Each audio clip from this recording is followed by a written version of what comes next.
When I finalized the sale of my company for $20 million, I thought I had finally purchased the one thing I never had peace.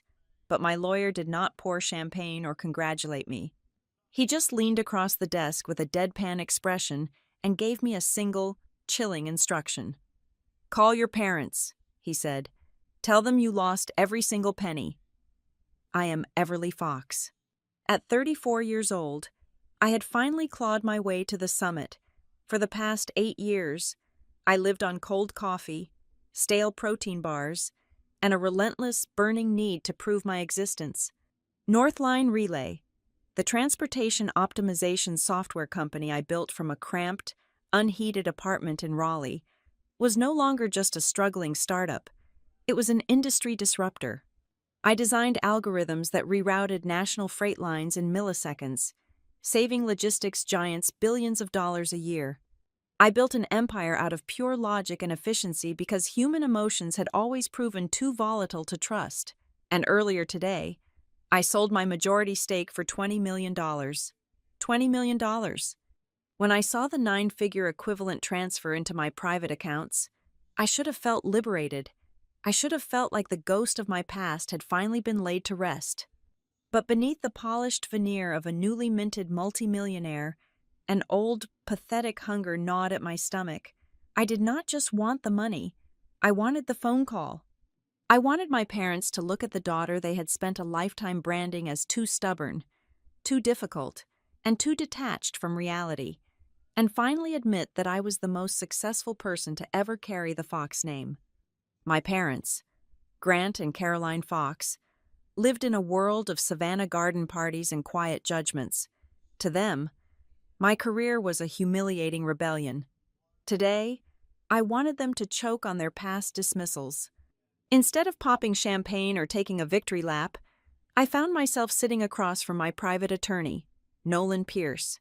The air conditioning in his high-rise office hummed a low, sterile note, perfectly matching the stark, glass and steel aesthetic around us. Nolan was not a man who smiled often, but today, his demeanor was remarkably grim for someone who had just orchestrated a massive corporate acquisition. He sat with his hands steepled, staring at a thick manila folder that had absolutely nothing to do with Northline Relay. "We have a problem," Nolan said. His voice was flat, completely devoid of the celebratory tone I had expected. I leaned back in the heavy leather chair, crossing my arms defensively. "The money cleared, Nolan. The ink is dry. There are no problems left. Not with the sale," he replied, sliding the folder across the polished mahogany desk. "With your family. Specifically, with the estate of your late grandmother, June Mercer Fox." I stared at the unassuming folder. My grandmother had passed away 12 years ago, leaving behind what my parents always described as a modest, tangled mess of outdated assets that barely covered their own property taxes. I had never paid attention to it. My parents handled everything. They made sure I stayed far away from the legal logistics, citing my lack of traditional business sense and irony that tasted particularly bitter today. "What about it?" I asked, my heart rate picking up despite my feigned indifference. Nolan flipped the cover open, revealing stacks of highlighted legal documents, corporate registry prints, and financial statements. While conducting the standard background liability sweeps for the acquisition, I flagged a series of highly irregular filings attached to your name.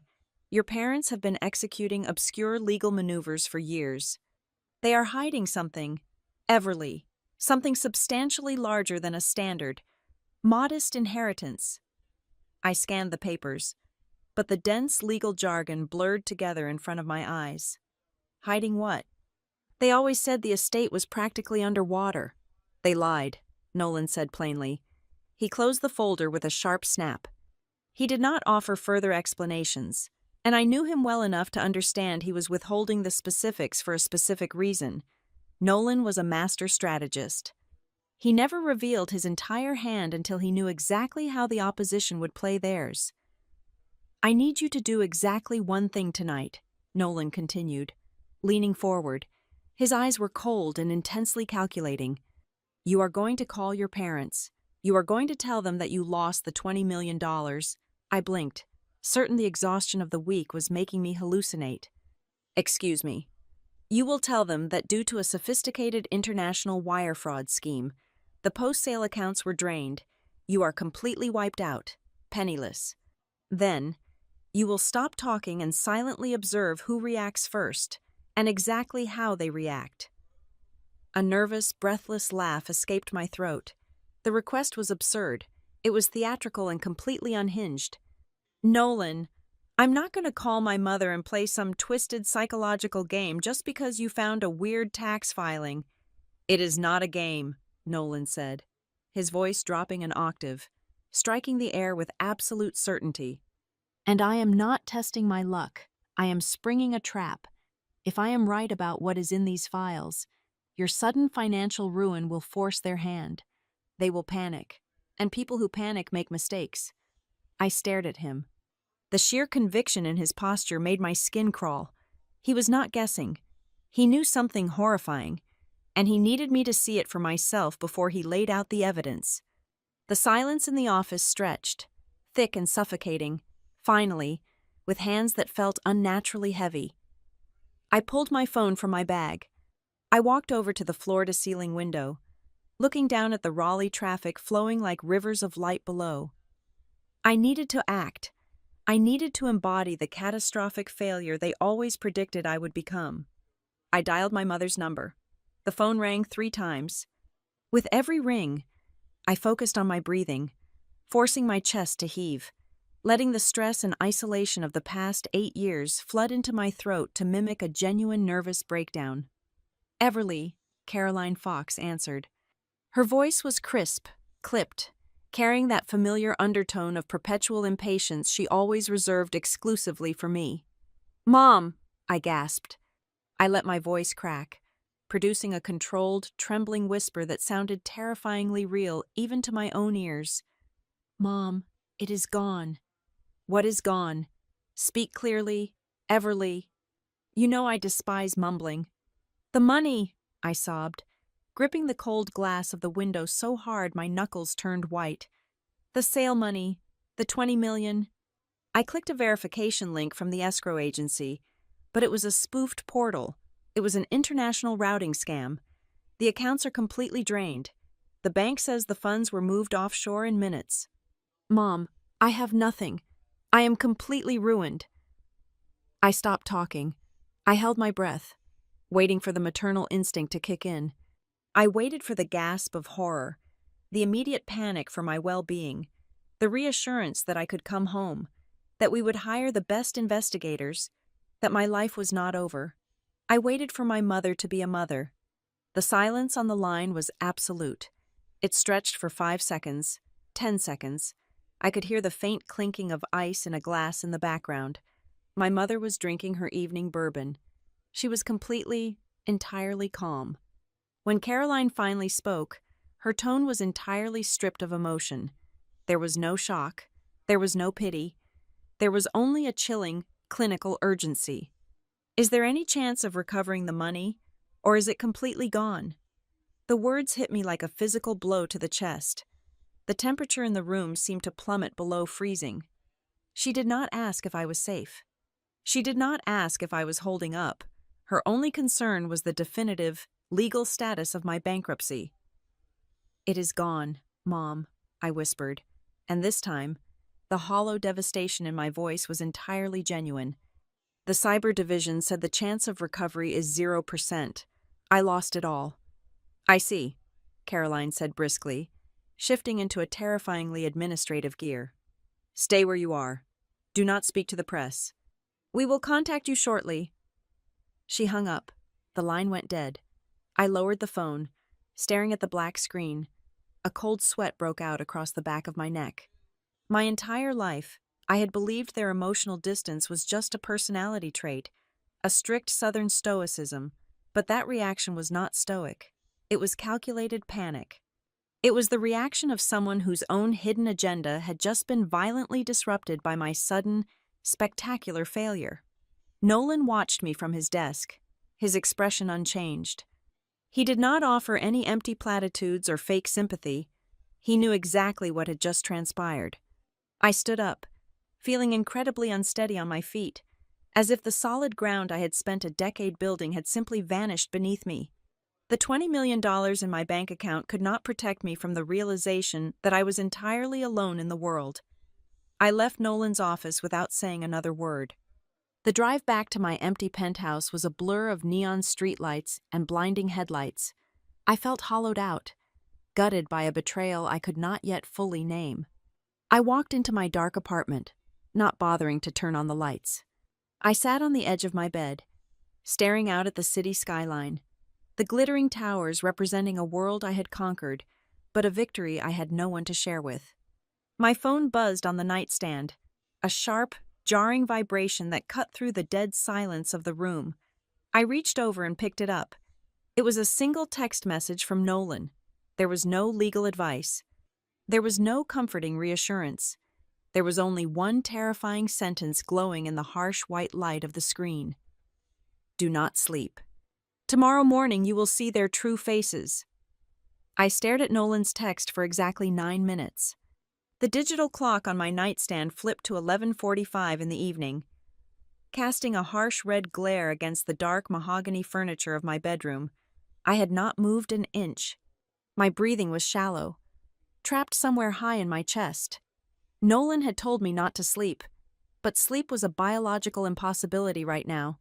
The silence of my Raleigh penthouse was absolute, thick enough to drown in. Then, at precisely 11:54, the silence shattered. My phone did not just ring, it erupted. It was a violent, synchronized assault of digital notifications that made the device vibrate against my palm like a dying insect. The screen flared a blinding white, illuminating the dark room.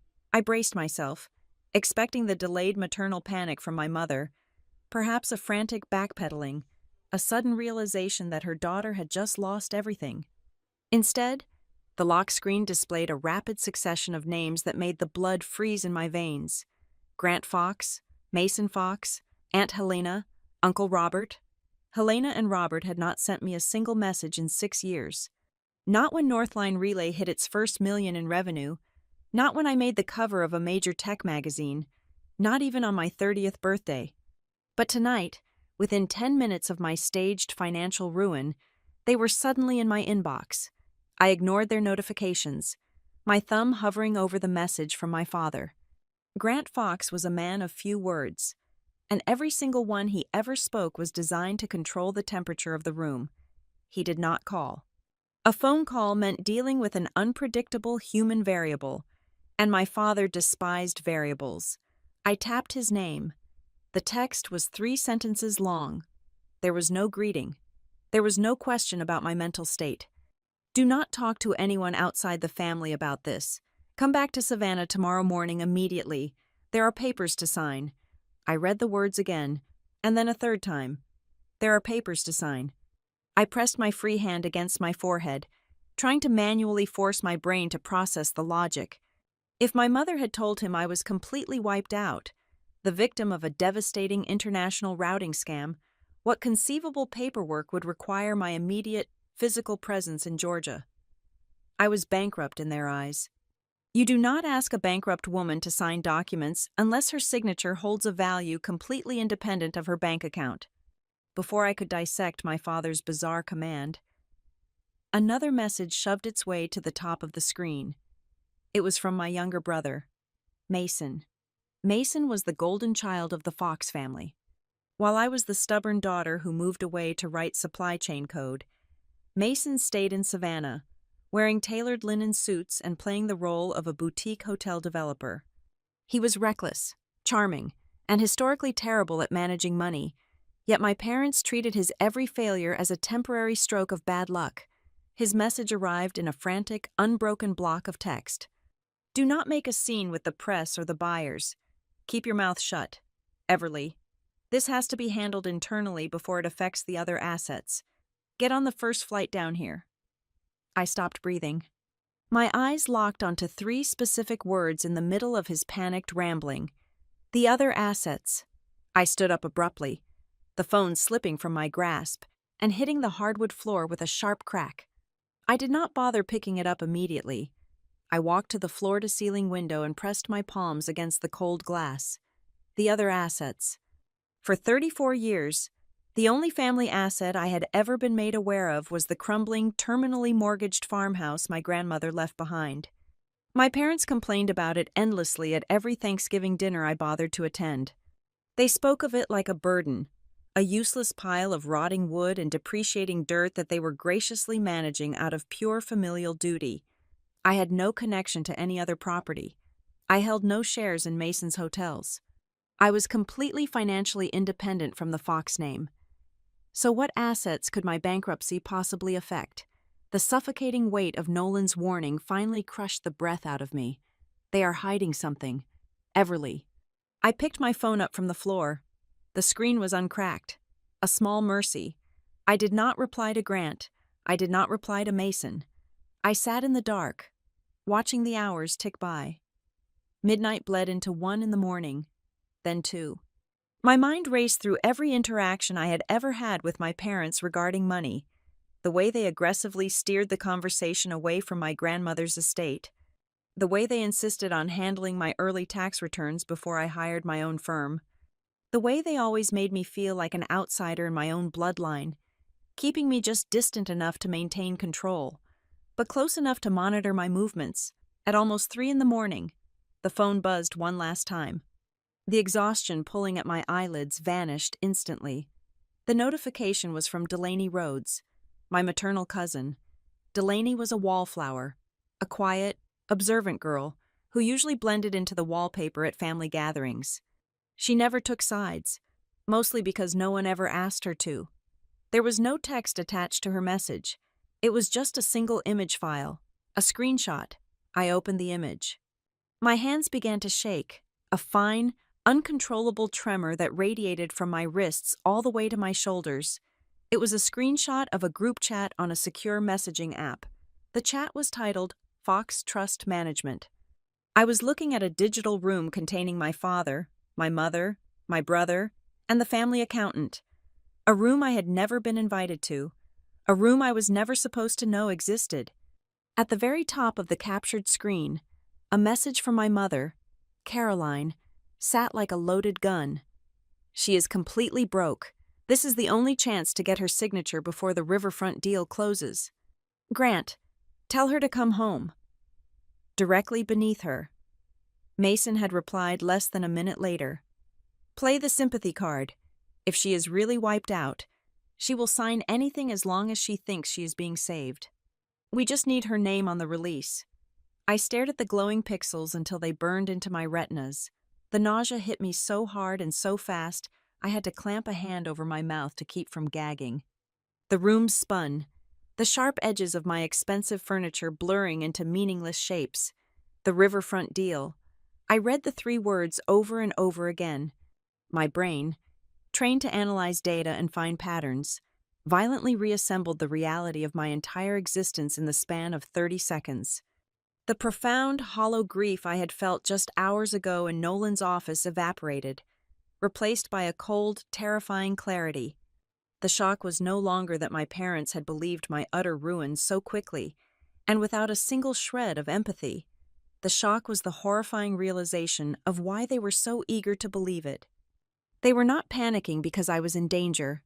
They were panicking because a multi-million-dollar property deal involving a riverfront I knew absolutely nothing about was on the line, and somehow, my name was the only key to unlocking it. Mason's words echoed in the dark room. She will sign anything as long as she thinks she is being saved. They thought I was bleeding out on the floor, and instead of calling for an ambulance, they were rushing over to harvest my organs before the heart stopped beating. They needed my desperation. They needed me broken, humiliated, and terrified of the future, so I would blindly hand over whatever hidden empire they had been building behind my back. The tremor in my hands stopped. The cold sweat dried on my skin. I closed the image and opened a new message window to Nolan Pierce. I did not type a paragraph. I did not ask for an explanation. I typed exactly 4 words. I am going home. I locked the screen and tossed the phone onto the bed. I walked into my massive, custom-built closet and pulled down a sleek leather overnight bag. I began packing precisely, methodically. A tailored charcoal blazer, a crisp white silk blouse, the kind of clothes you wear when you are about to dismantle a corporation or a family. Nolan had been right. It was not a game, and he was not testing my luck. He had handed me a scalpel and forced me to cut open the rotting underbelly of the Fox legacy. They wanted me to come back to Savannah a broken, penniless failure, ready to beg for scraps from the family table. They wanted the girl they had spent decades trying to shrink into submission. I zipped the leather bag shut, the sound unnaturally loud in the silent apartment. I was not the naive girl who left Georgia 8 years ago. I was the architect of Northline Relay. I knew how to map a system, identify the structural vulnerabilities, and execute a total systemic override. My parents had spent my entire life treating me like a liability. In just a few hours, they were going to find out what happens when the liability decides to audit the ledger.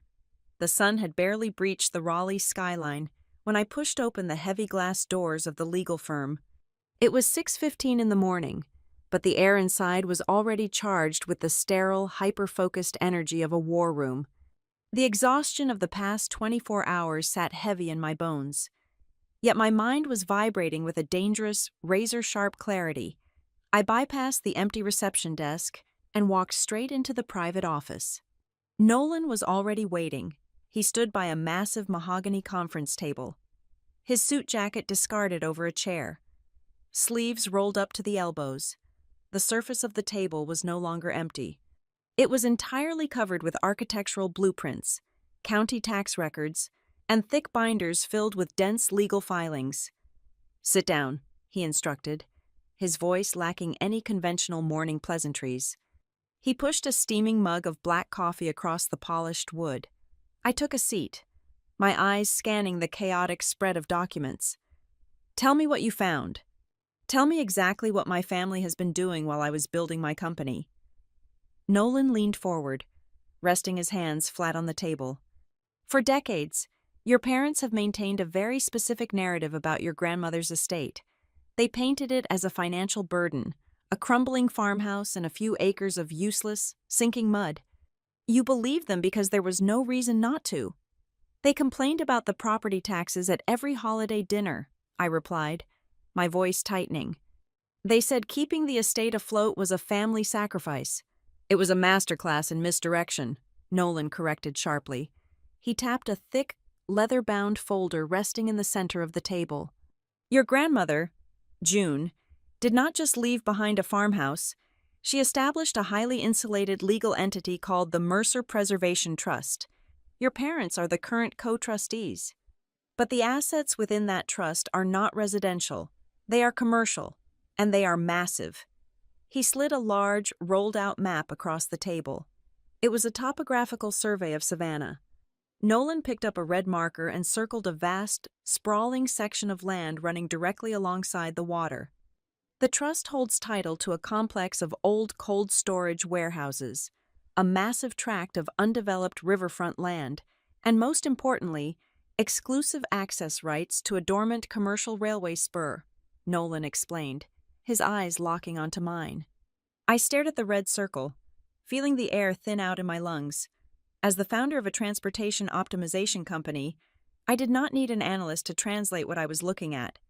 In the modern supply chain industry, riverfront acreage connected directly to a rail line was not just land, it was the holy grail of logistics. With the current boom in e-commerce and global shipping, that specific combination of infrastructure was worth an astronomical amount of money. "They own this," I whispered, my mind struggling to align my parents, two people who claimed to barely understand modern technology, with a commercial empire. "The trust owns it," Nolan corrected gently. "And for years, it sat dormant. But in the past 8 months, the city of Savannah approved a massive, multi-billion-dollar private redevelopment project for that exact sector of the riverfront. The developers need the Mercer land to connect their new shipping hub to the national rail grid.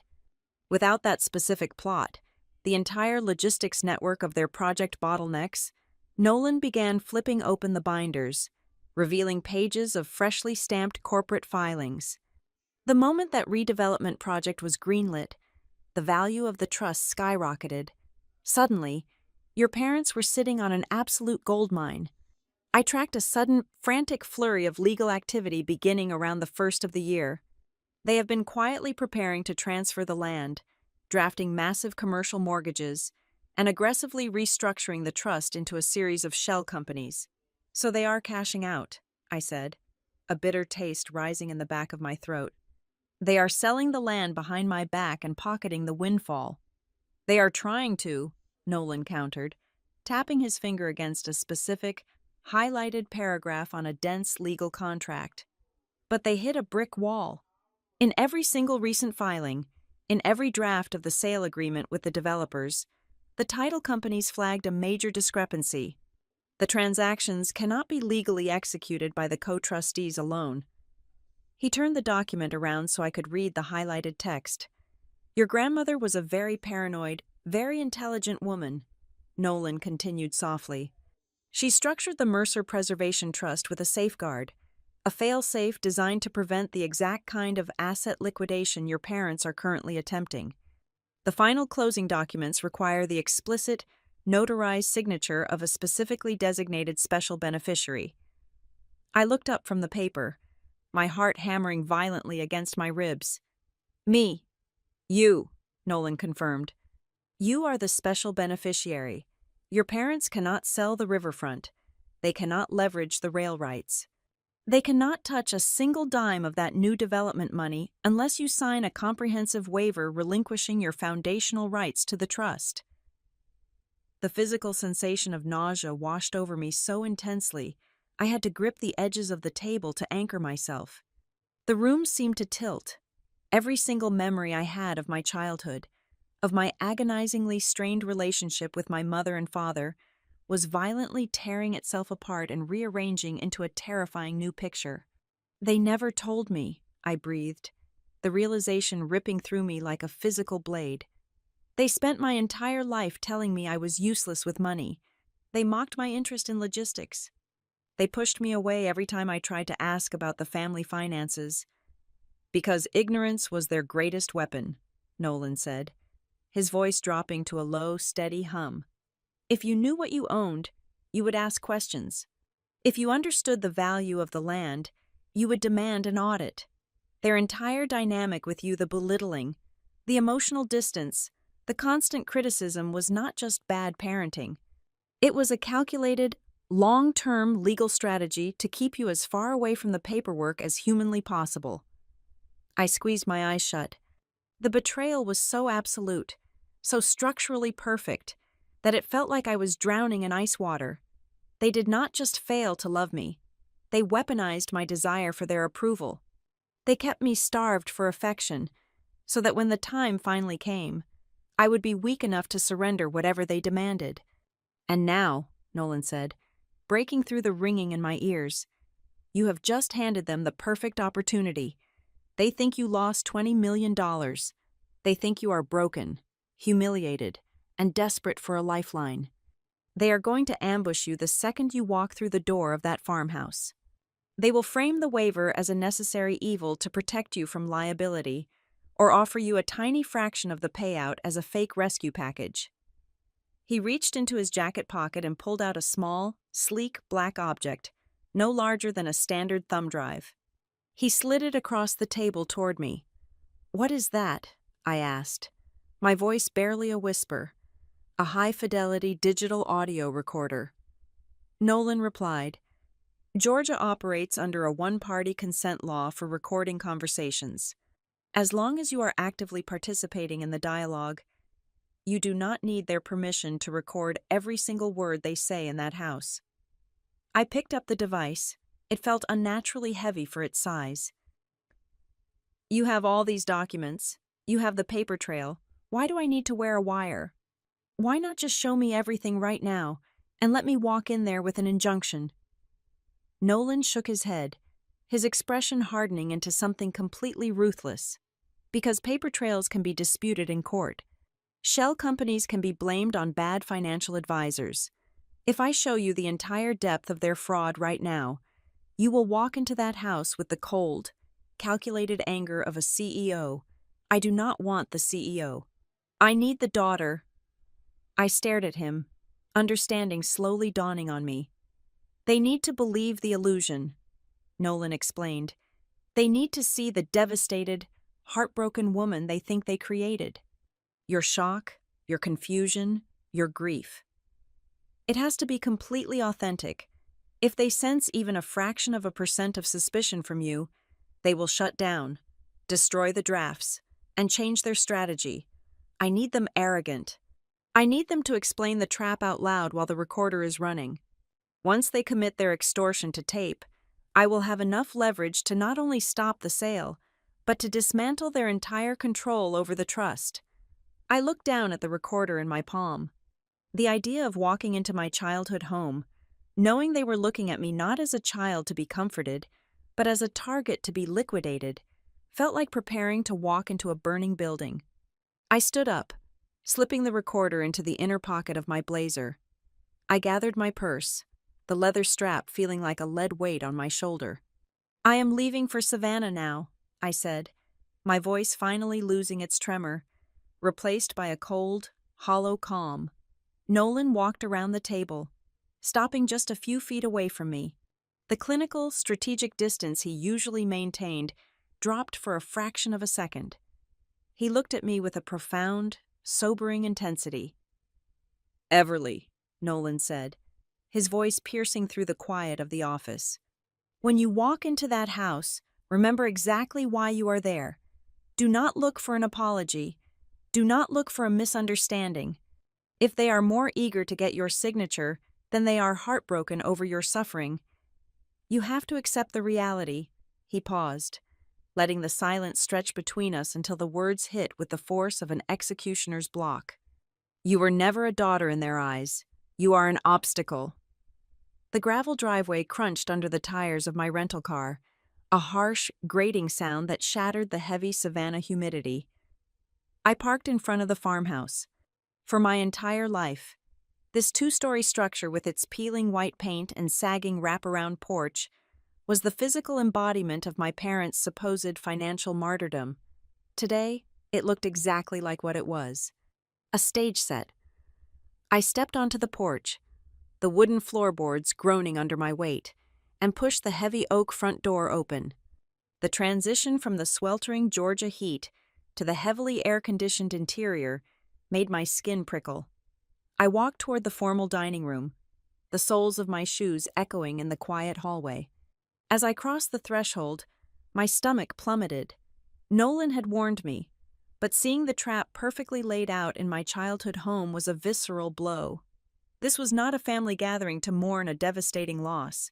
It was a corporate tribunal dressed up as an intervention. The antique mahogany dining table was cleared of its usual decorative centerpiece. In its place sat precise stacks of legal documents, 2 expensive fountain pens, a crystal pitcher of ice water, and 4 heavily starched linen napkins.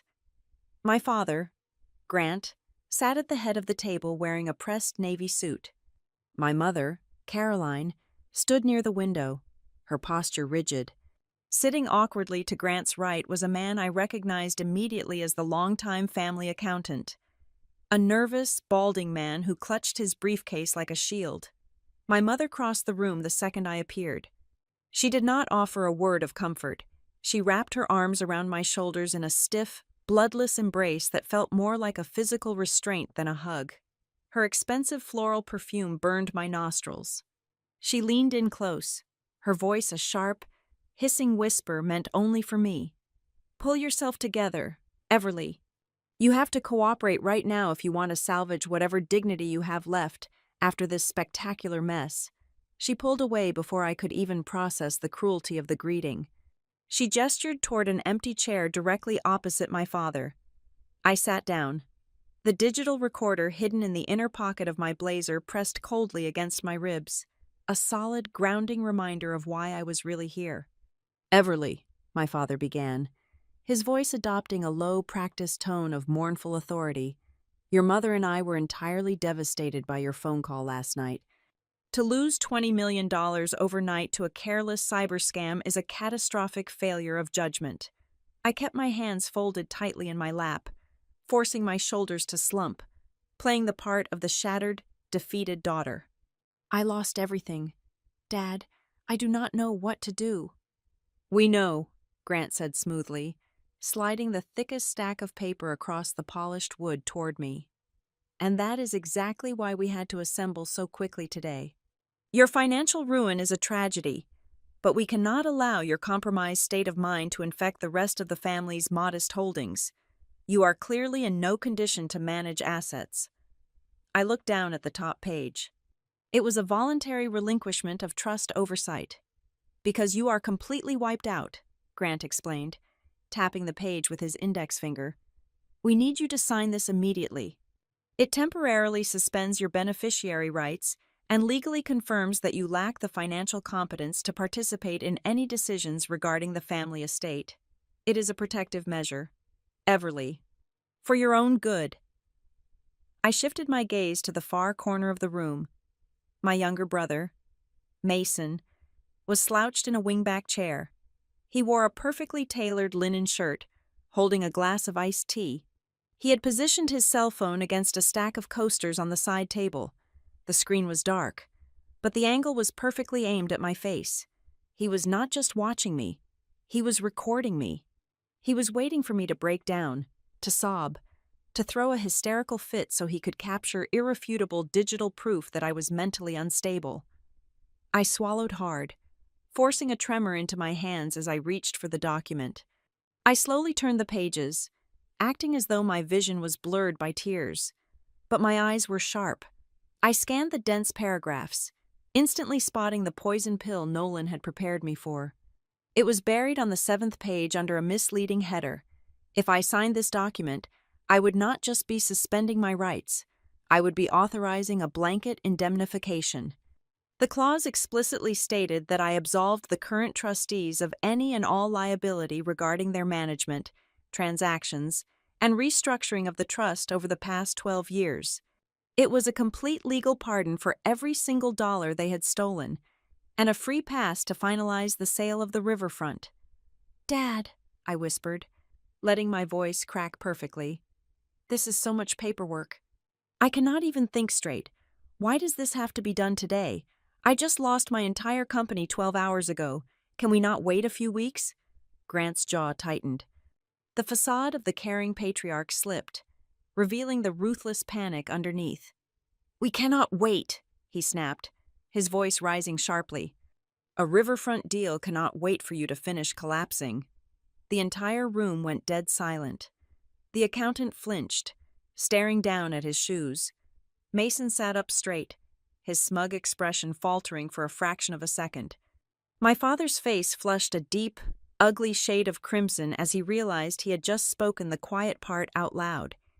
He had practically screamed their hidden agenda into the open air.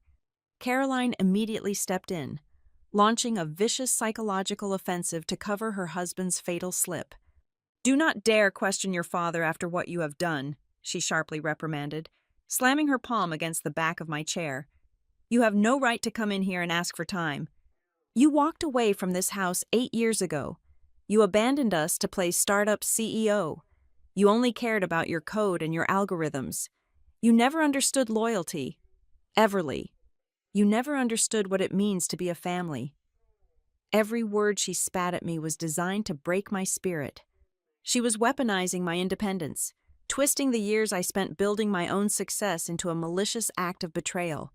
In her twisted logic, my greatest sin was not that I had supposedly lost the money. My greatest sin was that I had ever succeeded without needing them in the first place.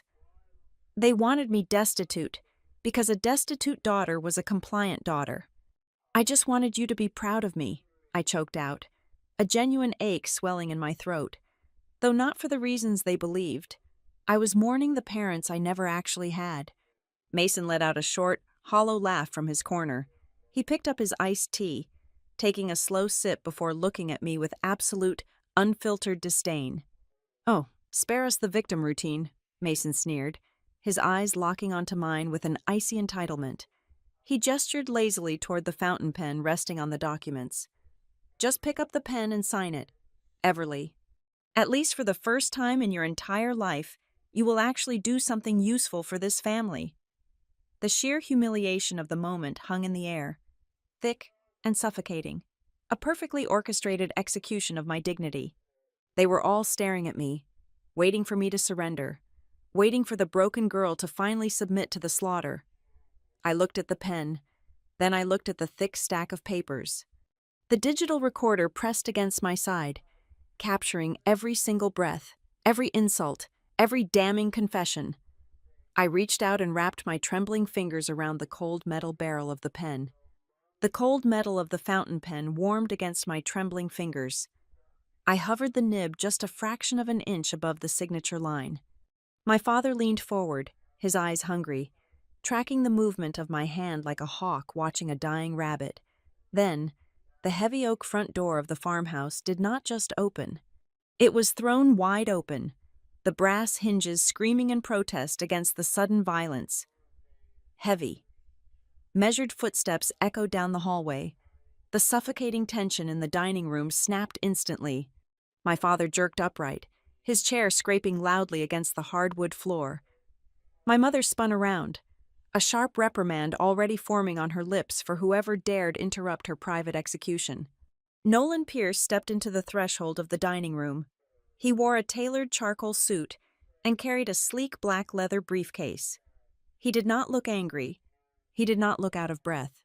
He radiated a terrifying, glacial calm that instantly dropped the temperature in the room by 10 degrees. He walked directly to the mahogany table, completely ignoring the bewildered gasps of my parents. "Who the hell are you?" Grant demanded, his face flushing a deep, dangerous crimson. "This is a private residence. Get out before I call the local authorities. I would advise against involving law enforcement." "Grant," Nolan said, his voice smooth and lethargic, yet cutting through the room like a surgical blade. "Given the contents of my briefcase, the police are the last people you want walking into this house today." Caroline turned pale. The meticulously crafted mask of the concerned mother shattered completely. She recognized the sharp, undeniable scent of corporate litigation. Her internal quiet family matter had just been spectacularly breached. In the corner, Mason scrambled. The arrogant smirk vanished from his face as he lunged forward and slapped his cell phone face down on the side table, desperate to stop the recording he had started. But it was far too late. The high-fidelity digital device tucked safely against my ribs was already capturing every ragged breath and panicked shuffle in the room. Nolan stopped directly behind my chair. He placed a hand on the back of it, a physical barrier between me and my family. "My name is Nolan Pierce," he announced, looking around the table with mild disgust. "I am Everly Fox's private legal counsel, and I am here to inform you that the transaction you are currently attempting to extort from my client is permanently halted." The family accountant let out a pathetic squeak, shrinking back into his chair, violently shoving his own papers back into his briefcase. "Extort!" Caroline gasped, recovering her voice. She pointed a shaking finger at me. "How dare you bring a lawyer into this house? We are trying to save her. She lost $20 million last night. She is completely bankrupt." Nolan did not even blink. He reached down, unlatched his briefcase, and let the heavy leather lid fall open. "She did not lose a single dime," Nolan stated flatly. The silence that followed was absolute. It was the kind of silence that rings in your ears after a bomb detonates. Grant stared at Nolan. Caroline stared at me. Mason stopped breathing entirely. "The $20 million from the North Line Relay acquisition is sitting securely in an insured, multi-tiered trust account," Nolan continued, his tone conversational, as if discussing the weather. "The story about the international wire fraud was a fabricated scenario. I instructed Everly to make that phone call to test a hypothesis. We needed to see if the Fox family would react to her catastrophic ruin with unconditional love or with predatory greed. You answered that question in less than 12 hours. I slowly placed the fountain pen back onto the table. I sat up straight. The manufactured tremor in my hands vanished. The slumped, defeated posture evaporated. I looked directly at my father, and for the first time in my life, I did not see a towering patriarch.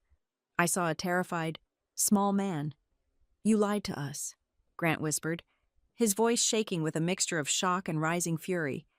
I learned from the best, I replied coldly. Nolan began pulling documents from his briefcase, slapping them down onto the antique mahogany table, right on top of the fraudulent relinquishment papers my father had prepared. The sharp smacks of paper against wood sounded like gunshots. Let us talk about Rook Basin Limited Liability Company, Nolan said, dropping a thick stack of bank statements and incorporation filings. My mother let out a strangled gasp, her hand flying to her throat. Grant practically collapsed back into his chair. A fascinating corporate entity, Nolan mused, pacing slightly, registered 3 years ago in Delaware. The primary signatories are Grant and Caroline Fox. For the past 36 months, Rook Basin has been siphoning management fees, artificial rent increases, and massive, unsecured loan values directly out of the Mercer Preservation Trust. You have absolutely no right to look into our private businesses, Mason shouted from his corner, his voice cracking with panic. Nolan turned his glacial stare onto my brother. I have every right, Mason. When the money stolen from that trust is being used to artificially prop up your failing boutique hotel development on the riverfront. You needed liquidity. Your parents provided it by secretly collateralizing the very trust they were sworn to protect. They mortgaged Everly's inheritance to fund your incompetence. The accountant was now sweating profusely. Looking desperately at the front door, Nolan dropped another file onto the table. And when the riverfront redevelopment project was announced, you realized the land in the trust was suddenly worth an astronomical fortune. You arranged to sell a prime parcel of the estate to the developers. The only problem was the special beneficiary clause. You needed Everly to waive her rights before she ever found out she had the power to veto the entire sale. My father tried to rally. He slammed his fist onto the table. I am the trustee. I have the discretionary power to suspend the rights of a careless beneficiary to protect the estate. That clause in the foundational document gives me the absolute authority to remove her. Nolan actually smiled. It was a terrifying expression. You really should have hired better lawyers, Grant, Nolan said, sliding a highlighted copy of my grandmother's original foundational trust document across the table. That clause does not allow you to suspend a beneficiary for personal carelessness. It is a fiduciary safeguard. It specifically states that any attempt by a managing trustee to self-deal, embezzle, or coerce a beneficiary results in the immediate, non-negotiable termination of their trustee status. The color completely drained from my father's face. He looked at the highlighted text as if it were written in a foreign language. The weapon they had tried to use against me had just been turned around and pressed directly against their own throats. Nolan pulled 2 final documents from his briefcase. They were clean, simple, and utterly devastating. He placed one in front of Grant and one in front of Caroline. These are voluntary letters of resignation, Nolan instructed. You will resign as the co-trustees of the Mercer Preservation Trust, effective immediately. You will surrender all administrative control to Everly. If you sign these documents right now, we will freeze the assets and handle the transition quietly. And if we refuse, Caroline hissed, her eyes filled with venomous hatred. If you refuse to sign, Nolan replied, leaning over the table, his voice dropping to a lethal whisper, I will walk out of this house and immediately file an injunction with the state court. I will request a comprehensive forensic audit of every single transaction moving between the trust, Rook Basin, and Mason's Hotel over the past 12 years. I will hand the evidence of your wire fraud, embezzlement, and fiduciary breach directly to the federal prosecutors. You will not just lose the riverfront deal. You will go to federal prison. The dining room felt like a vacuum. The power dynamic had shifted so violently and so rapidly that the air itself felt heavy. The trap they had spent months building had just slammed shut on their own legs. I watched them suffocate under the weight of their own arrogance. The mighty Fox family, reduced to common criminals sitting at a dining room table. Caroline looked at Grant, pure terror in her eyes. Mason was completely silent, his face pale and slick with sweat. I waited for my father to reach for the pen. I waited for the final surrender. Instead, Grant slowly lifted his head. The panic that had gripped him just moments ago began to recede, replaced by a dark, chilling defiance. He did not look at the resignation papers. He did not look at me. He looked directly at Nolan, his eyes narrowing into cold slits. He was cornered, bleeding, and facing total destruction, but he looked like a man who was still hiding a loaded weapon under the table. Grant pushed his chair back slightly, interlocking his fingers.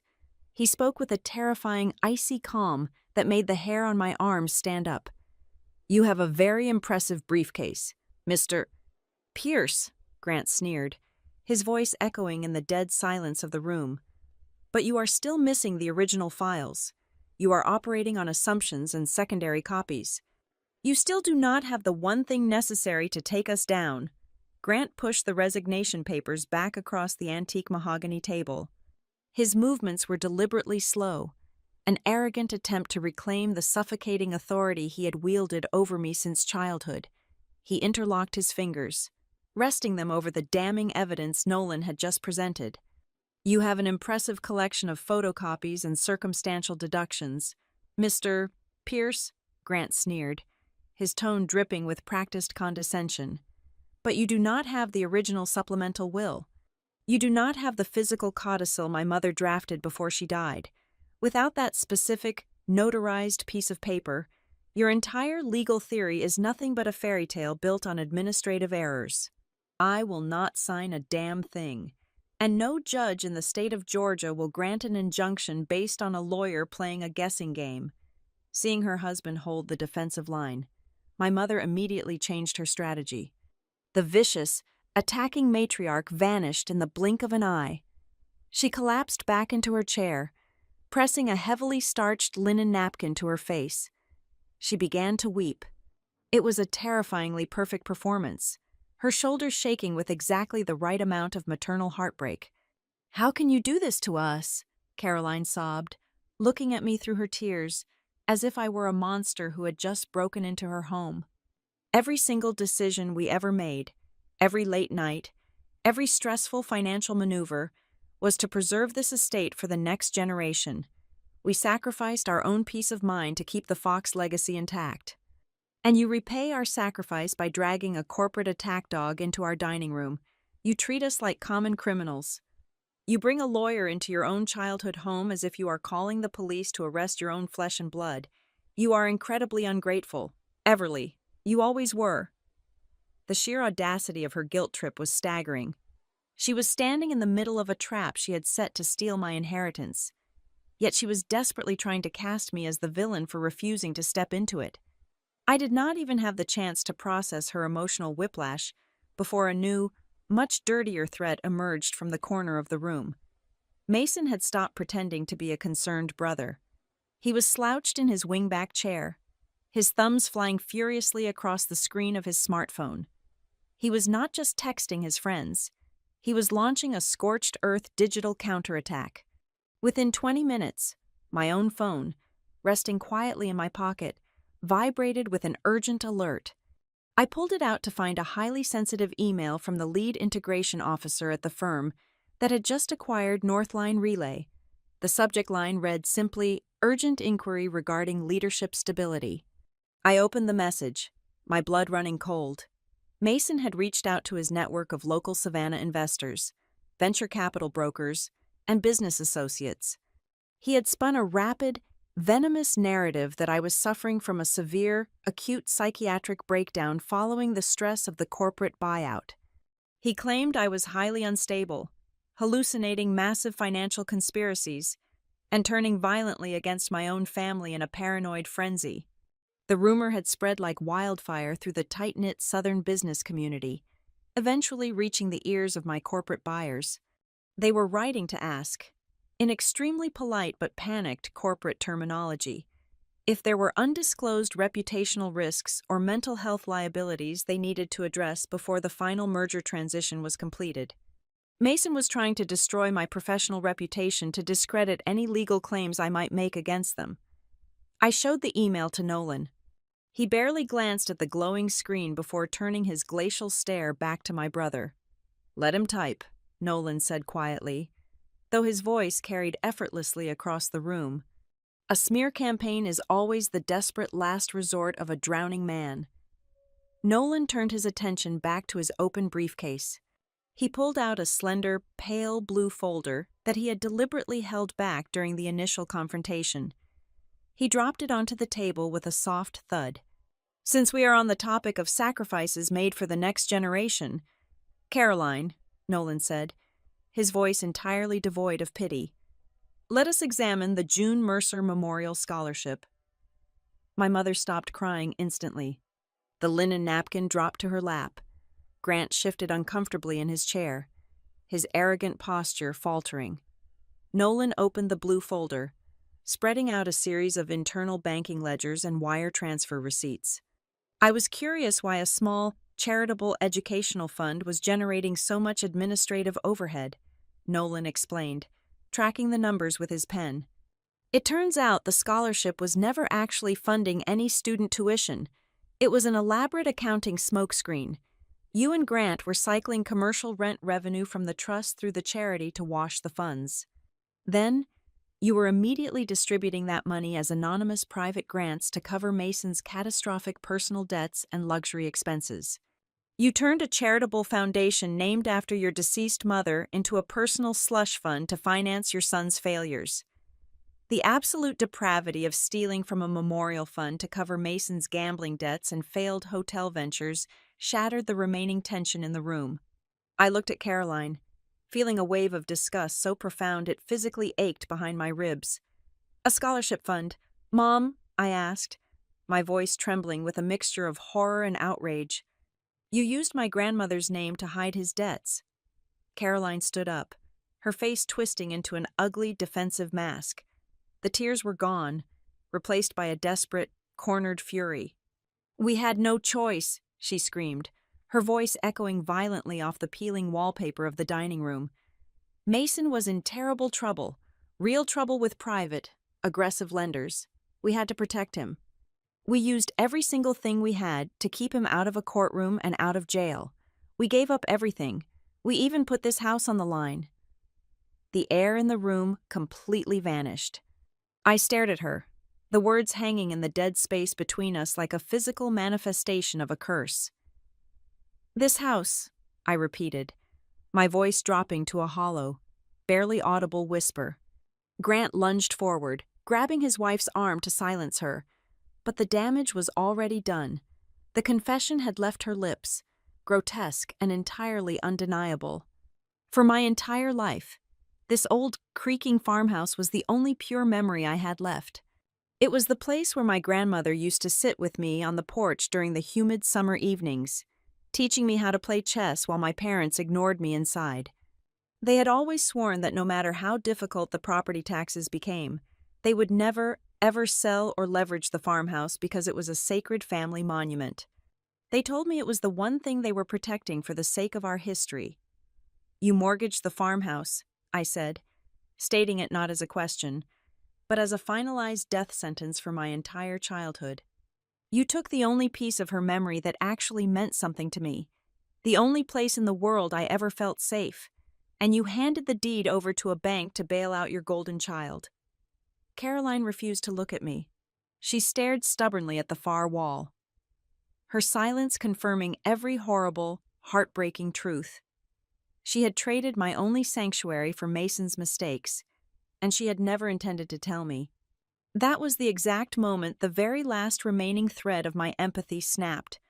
The lingering, pathetic ache of a daughter wanting to be loved by her parents completely evaporated, leaving behind a cold, absolute vacuum. I did not feel angry anymore. Anger requires passion, and passion is a vulnerability. I felt nothing but a surgical, mechanical resolve to dismantle them piece by piece. They had gambled away my sanctuary in secret. Now, I was going to take their entire kingdom in broad daylight. I stood up slowly, adjusting the lapels of my tailored blazer. I did not yell. I did not cry for the cameras Mason was hoping to use against me. I looked at the three of them with the detached, clinical observation of someone studying an infestation that needed to be eradicated. Nolan snapped his briefcase shut. The sharp click echoed through the silent room like a gavel striking wood. He stepped close to my side, his presence a solid, immovable wall against their chaos. He leaned in slightly, his mouth hovering just inches from my ear, ensuring his words carried only to me. "Let them keep their empty house," Nolan whispered, his tone vibrating with a dark, dangerous anticipation. "The real war is no longer in this living room. It is going to be fought where they think they are the safest. We are taking this into the ledgers, and we are going to tear open the estate archives." The heavy, oppressive humidity of Savannah felt different now. It no longer felt like the nostalgic blanket of my youth. It felt like a physical manifestation of the secrets my family had buried. 2 days after I walked out of that suffocating dining room, Nolan arranged a discreet meeting on the outskirts of the city.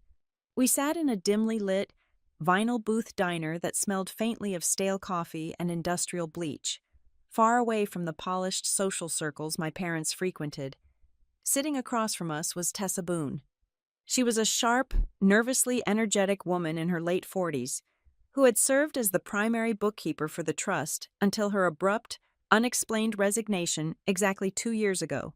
She kept glancing at the diner entrance, her hands wrapped tightly around a ceramic mug.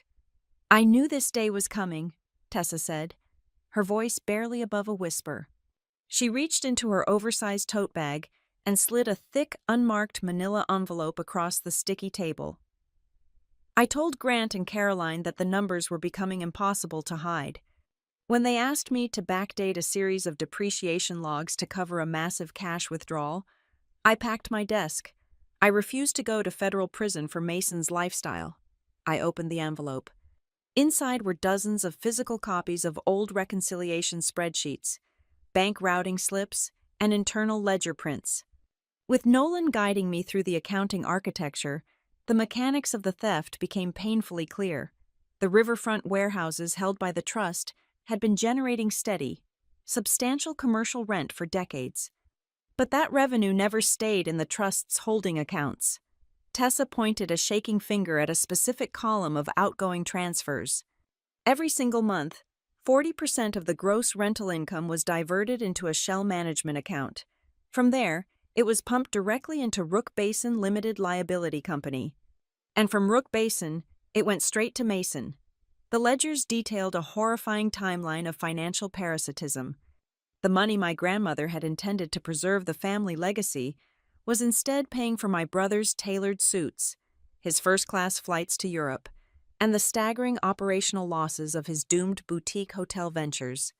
It was a systematic, bloodless draining of my inheritance, signed and authorized by the very people who were supposed to protect it, but the financial theft was only the outer layer of the betrayal. The true psychological horror arrived later that evening. Sitting in the sterile silence of my hotel suite, my phone chimed with a secure encrypted file sent by my cousin, Delaney Rhodes. She had managed to access an old, archived family server and downloaded a cache of internal emails my parents had exchanged over the past 6 years.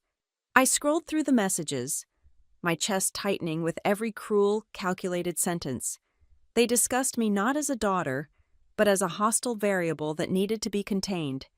The most devastating blow came from an email my mother wrote to my father 4 years ago, right when my company was securing its first major round of venture capital. Grant had expressed worry that my growing wealth might make me independent enough to hire my own financial advisors and discover the trust. Caroline's response was permanently burned into my mind. She wrote, "Do not worry about her gaining independence. She is desperate for our approval. Keep her isolated. Keep criticizing her choices, and she will always come back seeking validation. She is the easiest to control if she is hit with the fear of losing the family." I dropped the phone onto the bed. The air in the room felt impossibly thin. Every single time my mother had dismissed my achievements, every time she made me feel like an outsider in my own home. It was not because she was a demanding parent. It was a tactical, emotional starvation designed to keep me compliant. They manufactured a constant threat of abandonment, so I would remain too paralyzed to ever look behind the curtain. The final, shattering piece of the puzzle fell into place the following morning. Nolan walked into my suite carrying a worn, leather-bound archival box he had successfully subpoenaed from the original law firm that drafted my grandmother's estate. He did not say a word. He simply extracted a fragile, yellowed piece of stationery and handed it to me. It was a handwritten letter from my grandmother, June, addressed to her private accountant, dated 14 years ago. I read the delicate cursive handwriting, and the solid ground beneath me entirely gave way. In the letter, my grandmother explicitly instructed her accountant to set aside a dedicated seed fund of $75,000, locked in a secure escrow account. The instructions were crystal clear. The money was to be released to me the moment I decided to launch my own independent business venture. She knew I had a mind for logistics, and she wanted to ensure I had the capital to escape Savannah. 8 years ago, when I was desperately trying to launch Northline Relay from a freezing apartment, I went to my parents and begged for a loan. They made a massive, agonizing theatrical production out of it. They claimed they had to liquidate their own personal savings. They made me sign a promissory note. They handed me a check for $75,000, telling me it was the ultimate sacrifice of their parental love. For 8 years, I carried the crushing weight of that debt. I paid them back with interest.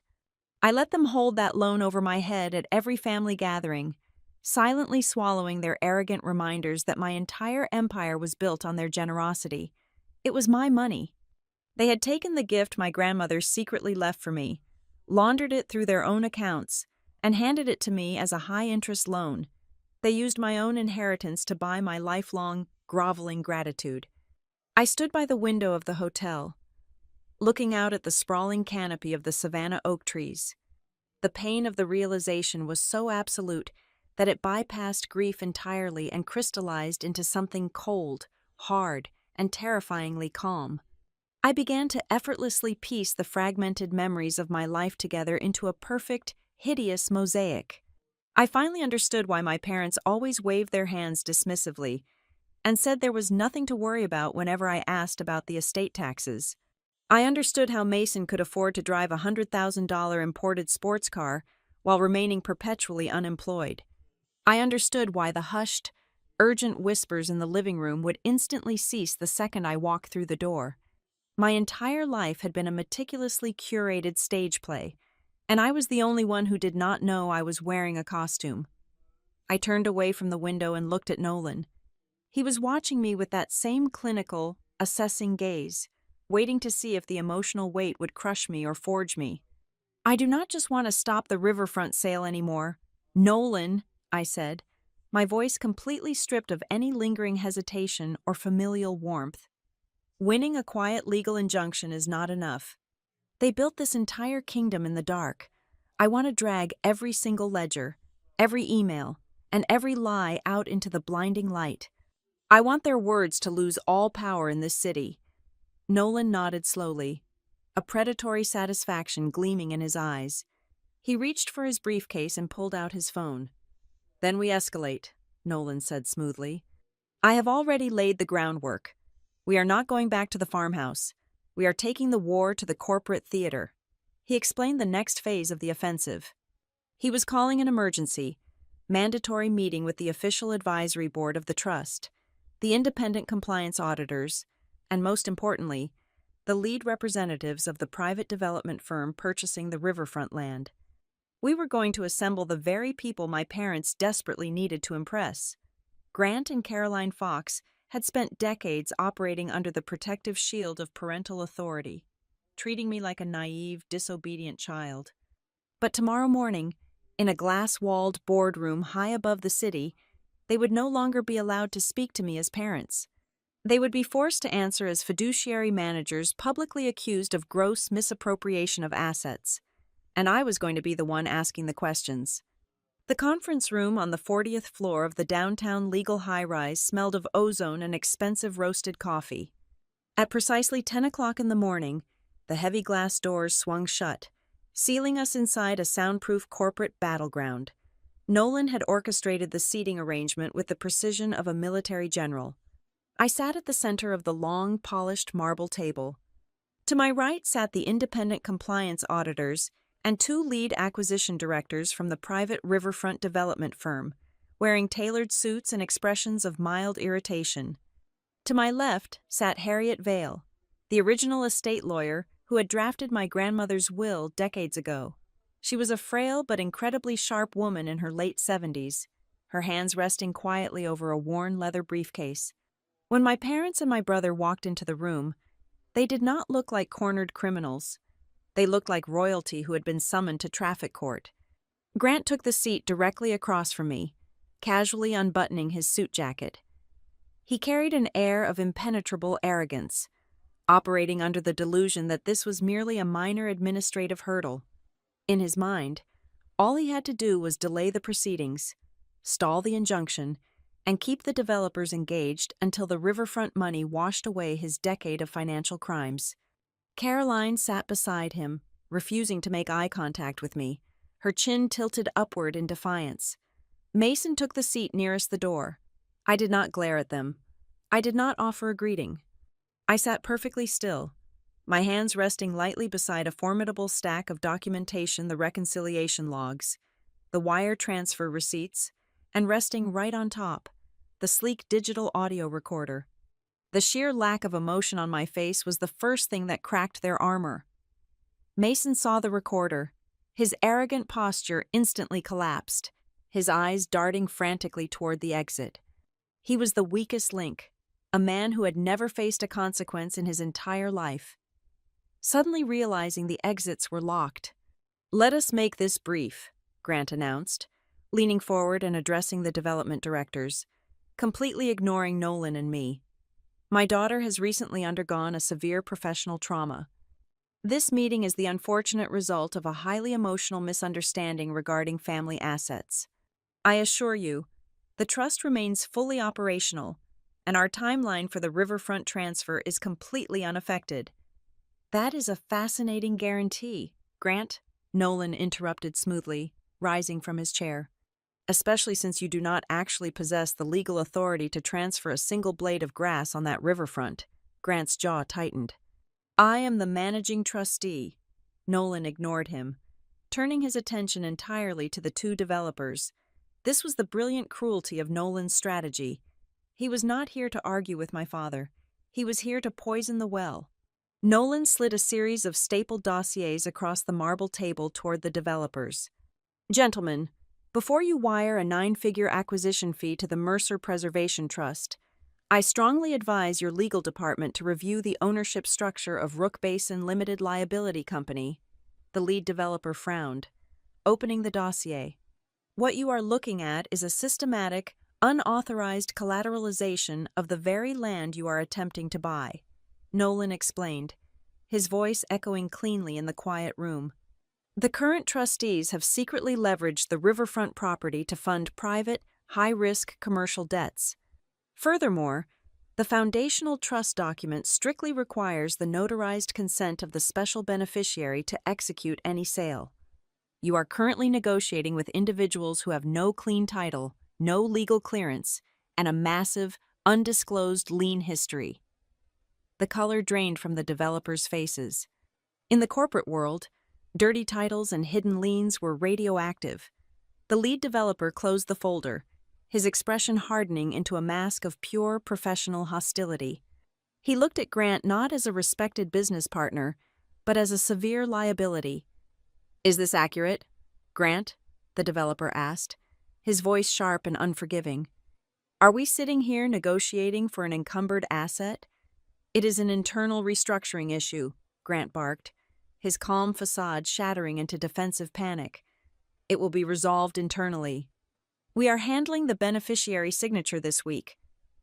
Mason could not take the pressure. The room was closing in on him, and the instinct for self-preservation overrode whatever family loyalty he possessed. He pushed his chair back, holding his hands up defensively. "I have nothing to do with the management of those accounts," Mason stammered, his voice pitching high with cowardice. "I am just a passive recipient. I do not make the administrative decisions. My parents handle the transfers. I am completely separate from the sale negotiations." I finally spoke. My voice was low, steady, and utterly devoid of pity. "Are you really separate, Mason?" I asked. I reached into my folder and pulled out a single sheet of paper. It was a printed copy of the encrypted email Delaney had recovered. I slid it across the marble surface until it stopped right in front of him. "Nolan," I said, keeping my eyes locked onto my brother's terrified face. "Could you please read the highlighted text for the room?" Nolan picked up his own copy. An email sent from Mason Fox to Grant and Caroline Fox, dated 3 days ago. Quote, "You have to lock down her signature before Friday. If she does not sign the relinquishment by the end of the week, the development investors will inevitably see the special inheritance clause during the final audit, and the entire deal will collapse." End quote. A suffocating silence descended upon the boardroom. Mason stared at the paper as if it had suddenly caught fire. He opened his mouth to speak, but no words came out. He had just been publicly exposed as the primary catalyst of the extortion attempt. He had thrown his parents under the bus, and in return, Nolan had backed over him with a freight train. Caroline closed her eyes, a look of profound, nauseating defeat washing over her features. Grant was breathing heavily, his hands balled into tight fists on the table. "This is a witch hunt," Grant hissed, though his voice lacked its usual booming authority. "You are twisting family correspondence out of context. I am still the trustee, and I still control the archives." "Actually," a thin, gravelly voice interrupted. Everyone turned toward the end of the table. Harriet Vale adjusted her wire-rimmed glasses. She had been sitting so quietly that her sudden intervention felt jarring. She opened her battered leather briefcase and pulled out a heavily embossed legal ledger. "You control the active administrative archives, Grant," Harriet corrected, her tone carrying the absolute, uncompromising weight of the law. "You do not control the sealed addendums." Grant froze. The anger in his eyes was instantly replaced by a flash of genuine, unadulterated terror. "Before June Mercer passed away," Harriet continued, addressing the room at large, "she entrusted my firm with a physical, sealed codicil regarding the Mercer Preservation Trust. Her instructions were remarkably specific. The codicil was to remain locked in a private bank vault, entirely inaccessible to the managing trustees." "And what are the conditions for opening it?" Nolan asked, playing his part perfectly. "The seal may only be broken," Harriet recited from memory, "upon the presentation of credible evidence that the managing trustees have engaged in self-dealing or have attempted to coerce, intimidate, or disenfranchise the designated special beneficiary." She looked directly at me, then at the audio recorder resting on the table. "Given the documentation presented here today, and the existence of an audio recording detailing an attempt to force a signature under false pretenses, I believe the legal threshold to break the seal has been definitively met." Grant did not just object. He panicked. He slammed both hands onto the table, half rising from his chair. "That document is invalid," Grant shouted, his voice cracking with desperation. "That codicil was drafted decades ago. It was legally voided before she died. It has no standing in a modern court." The boardroom went dead silent. The two developers stared at Grant in complete disbelief. Nolan just smiled, a cold, victorious expression. Grant realized his fatal error a second too late. He had spoken too fast. If the codicil was truly a forgotten, meaningless piece of paper, he would have had no reason to react with such violent urgency. By screaming that it was invalid before anyone even knew what was inside it, he had just publicly confessed that he knew exactly what the envelope contained, and that he feared it more than anything else in the world. The lead developer stood up, buttoning his suit jacket with a sharp, definitive motion. "We are done here," the developer announced, his tone colder than ice. "This entire transaction is frozen. We will not be moving forward with any acquisitions, negotiations, or disbursements until this trust has undergone a full forensic federal audit and title clearance. Do not contact our offices again. Grant." The two developers walked out of the room, the heavy glass doors swinging shut behind them, effectively locking away my parents' golden parachute. The millions of dollars they had schemed and stolen to secure had just vanished into thin air. Grant sank back into his chair, a hollow, defeated shell of the man who had walked in 30 minutes prior. Caroline was openly crying now, the reality of their public humiliation finally setting in. Mason sat paralyzed, staring blankly at the marble table. The public execution was over. But as I looked at my father's shaking hands, I knew the war was not entirely finished. They had lost the riverfront deal, but the true source of their power, the deepest secrets they had buried to maintain their empire, were still locked away in the dark. The meeting adjourned in a heavy, suffocating silence. I packed my documents slowly, feeling no joy, only a grim, mechanical satisfaction. The final battle was not going to be fought under the fluorescent lights of a corporate high-rise. It was going to happen tomorrow morning, in the underground vault where my family still believed they could control the past. The boardroom had emptied, leaving only the stale scent of defeated ambitions and cold roasted coffee. Harriet Vale packed her leather briefcase with slow, deliberate movements. She turned to Nolan and me, her voice dropping to a conspiratorial whisper that felt louder than a shout. The original physical codicil is locked inside a high-security archival vault at the Savannah Sovereign Depository, Harriet confirmed, adjusting her wire-rimmed glasses. The protocol of the institution is absolute. Breaking a sealed testamentary document requires the physical presence of the designated estate executor, the current trustees, and the special beneficiary. We convene tomorrow morning at exactly 9 o'clock. I expected my parents to spend the remainder of the afternoon barricading themselves behind their high-priced defense attorneys. I expected a vicious legal countermaneuver. Instead, they attempted a far more insidious tactic. At precisely 4 o'clock in the afternoon, my phone rang. The caller identification displayed Grant Fox. I answered, putting the device on speakerphone so Nolan could hear. My father's voice was completely stripped of the booming, arrogant patriarch persona he had wielded like a weapon for 3 decades. He sounded remarkably, terrifyingly gentle.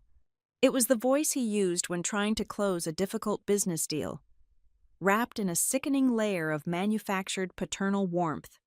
"We do not need to tear each other apart in public," Grant reasoned, his tone smooth and carefully modulated. "Your mother and I have discussed the situation. We are willing to step down quietly. We can arrange a private, off-the-record settlement right now. You take the reins of the trust, and you drop the threat of a forensic audit. We just ask that you leave Mason his operational shares in the boutique hotel. A quiet compromise to keep the family intact." I listened to the faint, static hum of the line. The sheer audacity of the request made my stomach turn. They were asking me to ignore a decade of embezzlement and fraud to save my brother's ego. But beyond the insult, my analytical mind caught the structural flaw in his negotiation. If my father genuinely believed Harriet's codicil was an outdated, legally void piece of paper, he would have let us march into that depository and humiliate ourselves. He would never offer a preemptive surrender unless the alternative was total annihilation. He was not trying to compromise. He was terrified. He was trying to buy time to eliminate the threat. I hung up the phone without saying a single word. Nolan was already pacing the floor of my hotel suite, his eyes dark with anticipation. "They are going to make a physical move tonight," Nolan predicted, his voice tight and urgent. "People like your father do not accept defeat. They alter the battlefield." Within 2 hours, Nolan had petitioned a sympathetic state judge. He secured an emergency legal injunction, completely freezing every single asset, transfer, and deed modification attached to the Mercer Preservation Trust for the next 48 hours. But Nolan did not stop at the courthouse. He made a quiet, undocumented call to the head of security at the Savannah Sovereign Depository. He issued a strict warning that the Fox family archival box was the subject of a volatile civil dispute and was at an extremely high risk for unauthorized, nocturnal tampering. The anticipation made sleep an absolute impossibility. I sat by the window of my suite, watching the streetlights flicker against the thick canopy of oak trees outside. The city felt like a massive predator, holding its breath in the dark. At 2:30 in the morning, my phone vibrated violently across the nightstand. The caller identification displayed Delaney Rhodes. I answered immediately. "Everly," my cousin whispered frantically, her voice trembling so hard I could barely understand her. "I was driving home from a late shift at the hospital. I just passed the depository district downtown. I saw your father's car. He and Mason were parked half a block from the private banking entrance. They were just sitting there in the dark with the engine off. The image of my father and brother lurking in the shadows outside a bank like desperate thieves sent a violent chill down my spine. The great, untouchable Foxmen, the pillars of Savannah society, reduced to prowling the streets in the dead of night to steal a dead woman's letter.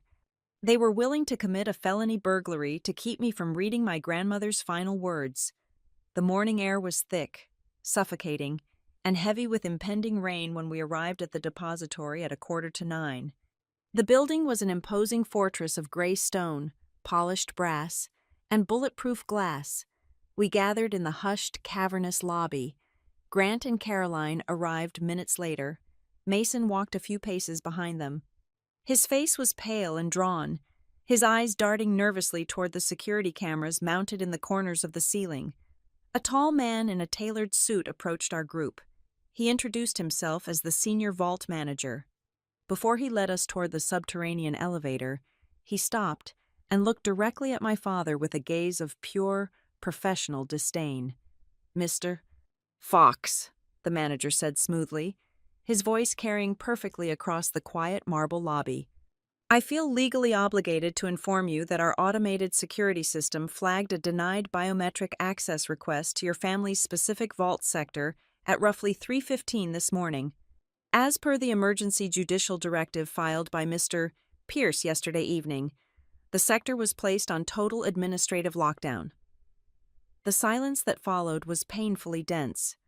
Grant's jaw clenched so hard I thought the bone might fracture. Mason looked physically sick, stepping backward as if hoping to blend into the marble pillars. They had actually tried to break in. They had tried to destroy the codicil before the sun came up, and the heavy steel doors had rejected them. We descended into the basement in absolute, suffocating silence. The vault hallway was a long, sterile corridor lined with heavy steel doors and illuminated by harsh fluorescent lights. Caroline had maintained her facade of the pained, misunderstood mother throughout the elevator ride, constantly dabbing at dry eyes with a tissue. But when we finally stopped in front of the Mercer Estate vault, the performance abruptly ended. Stamped directly across the seam of the heavy metal door was a bright red tamper-proof legal seal applied by the state court. Caroline stared at the red tape. Her breathing hitched, transforming into a rapid, shallow panic. The carefully applied makeup could not hide the sudden, absolute terror that drained the color from her face. She reached out, her fingers trembling violently, hovering just inches from the seal, but terrified to actually touch it. For the first time in 34 years, my mother was looking at a door she could not manipulate, bribe, or emotionally blackmail her way through. The realization that she had completely lost control hit her so hard her knees visibly buckled.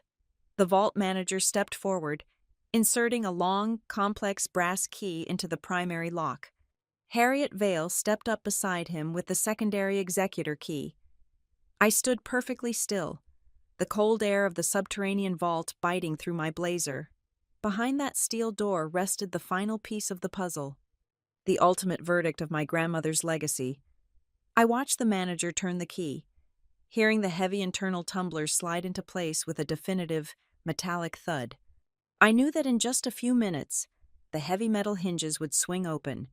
I would either reclaim the absolute truth of my past, or I would witness the final, irreversible betrayal of the people who were supposed to protect me. The heavy steel hinges groaned in the sterile silence of the subterranean room.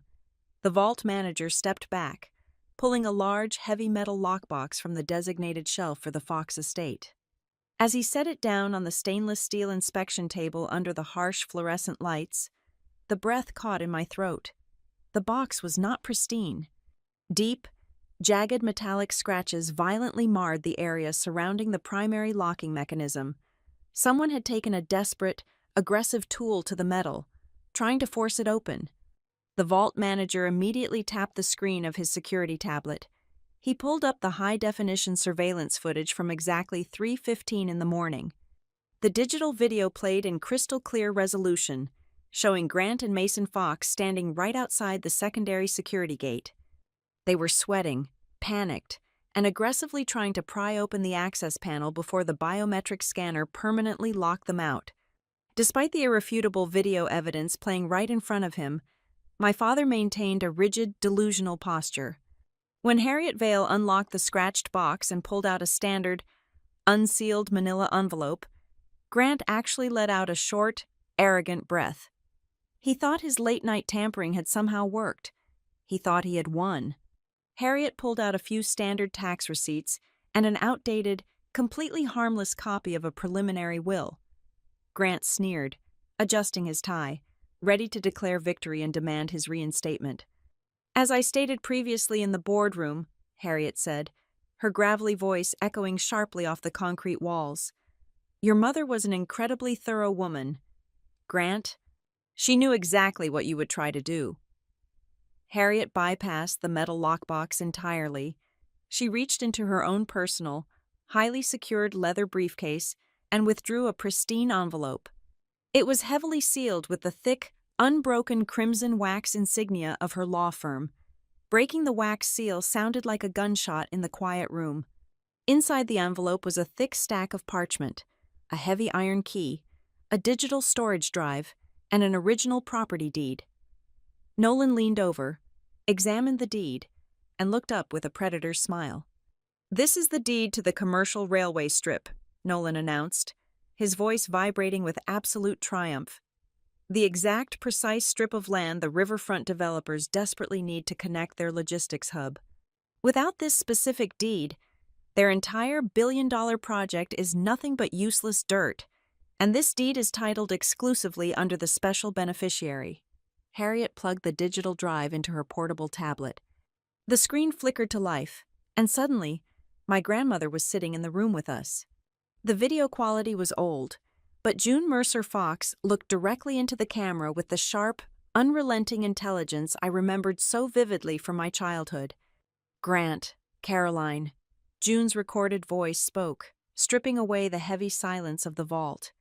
"If you are hearing this, it means you have allowed your greed to eclipse your duty to this family.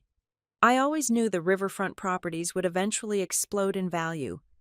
I also knew you would view Everly not as a daughter to share that prosperity with, but as an obstacle to eliminate." June detailed the ultimate failsafe. The clause was ironclad. If there was ever documented proof that the managing trustees attempted to coerce, intimidate, or defraud the special beneficiary out of her rightful inheritance, their fiduciary status was immediately and permanently revoked. Total control of the Mercer Preservation Trust, including the railway deed, would instantly transfer to me. Nolan stepped forward to deliver the final, lethal blow. He did not yell. He simply placed the evidence on the steel table, piece by piece. He set down the digital audio recorder containing the dining room extortion from the farmhouse. He laid out the printed copy of Mason's panicked, incriminating email. He spread out the forensic accounting trail of the Rook Basin Limited Liability Company. And finally, he pointed to the vault manager's tablet, which was still displaying my father attempting to burglarize the bank.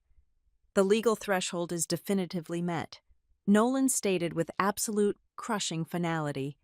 Caroline completely shattered. The polished, aristocratic matriarch dissolved in an instant. She fell to her knees on the cold concrete floor, her manicured hands grasping desperately at the hem of my skirt. Tears ruined her perfect makeup, her chest heaving with terrified sobs.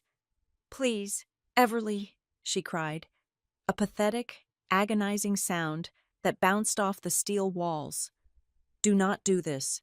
Do not destroy our family. We can fix this. You need us. Please." I looked down at the woman who had spent 34 years making me feel completely inadequate, unlovable, and indebted. I felt absolutely no warmth, but I also felt no rage.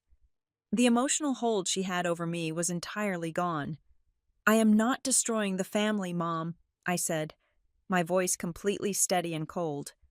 This family ended a long, long time ago.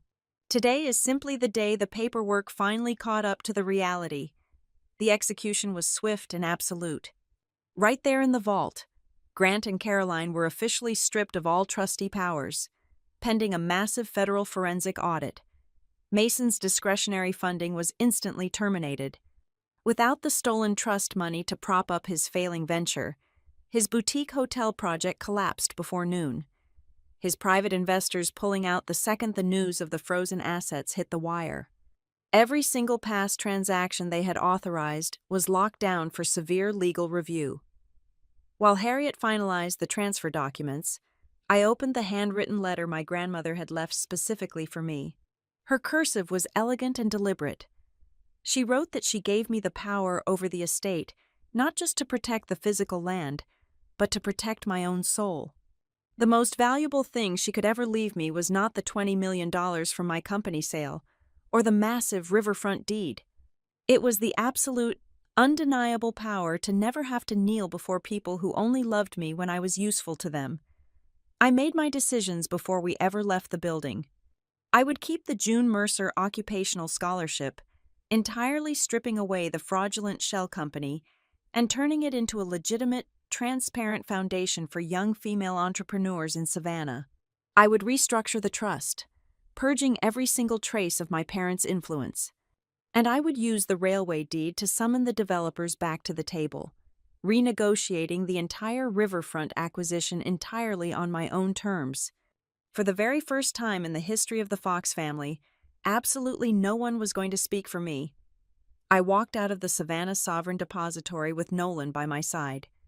The heavy, oppressive storm clouds from the morning had finally broken. The bright, blinding Georgia sun poured over the white stone steps of the bank, warming my skin. I reached into the pocket of my blazer and wrapped my fingers around my grandmother's heavy iron key. Just 2 days ago, I sat in a high-rise office and made a phone call, pretending I had lost $20 million in the middle of the night, but standing in the brilliant sunlight, I realized the absolute truth. I did not lose a single thing that night. I gained my voice, I reclaimed my past, and I finally earned the right to walk completely away from the toxic ruins that other people called a family. Thank you so much for listening to my story. Please let me know in the comments where you are listening from so we can connect and share our thoughts.